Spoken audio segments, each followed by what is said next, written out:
ঈদের আনন্দ নেই লক্ষ্মীপুর, বরগুনা ও ভোলার জেলে পল্লীগুলোতে। নিষেধাজ্ঞার কারণে মাছ শিকার বন্ধ থাকায় আয় রোজগার নেই পরিবারগুলোয়।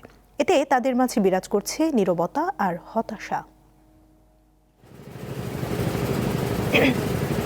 ১ মার্চ থেকে ৩০ এপ্রিল পর্যন্ত লক্ষ্মীপুরে ১০০ কিলোমিটার এলাকায় সব ধরনের মাছ ধরা বন্ধ। তাই অলস সময় পার করছেন এ অঞ্চলের অর্ধলক্ষাধিক জেলে। তাছাড়া আর কদিন পরই ঈদ, কিন্তু তাদের পরিবারে নেই ঈদের আনন্দ। ছেলে মেয়েদের জন্য কিছু কিনা খাওয়ামু এই সামর্থ্যটাও নাই। জেলেরা তো মাছ ধরতে পারতো না, মানে ধরতে পারতো না ২ মাস।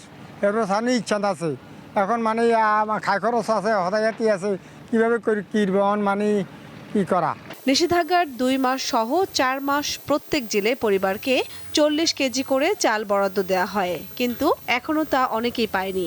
কি করার আছে ভাই, আমরা কষ্ট মষ্ট করে কি করবো, জাইলাগিরি করতে আছি তার এই ছাড়া তার করার কিছু নেই ভাই। ফাঁকে ফাঁকে যাওয়া পরে আর ফাঁকে ফাঁকে যাওয়া পরে নারী চুরিদারি করে যায় আরই।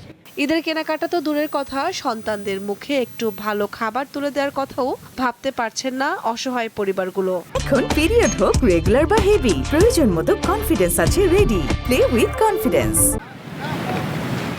একই চিত্র বরগুনার জেলে পল্লীতে।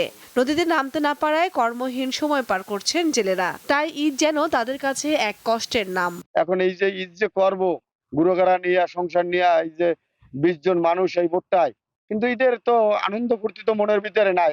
বাচ্চা যখন আইয়ে বসে বলে যে বাবা আমার এইটা লাগবো, আমার একটা জামা দেওয়া লাগবো, আমার একটা হাজুনি কিছু দেওয়া লাগবো, তখন বাবার মনে কি বলে, কত কষ্টে আছি আমরা।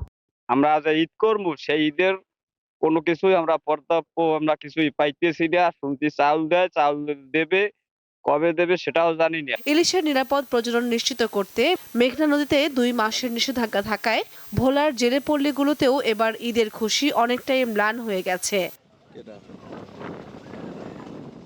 কামরুন নাহার, দীপ্ত, বার্তা কক্ষ।